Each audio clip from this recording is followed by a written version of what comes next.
दुर्जटं विनाशिते भदैत्यकं नताशुभाशुनाशकं नमामि तं विनायकम्।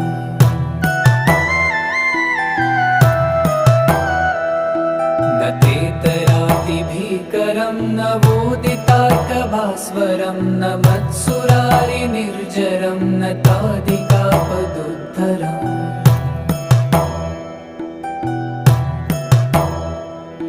सुरेश्वरं निधीश्वरं गजेश्वरं गणेश्वरं महेश्वरं तमाश्रये परात्परं निरन्तरम्।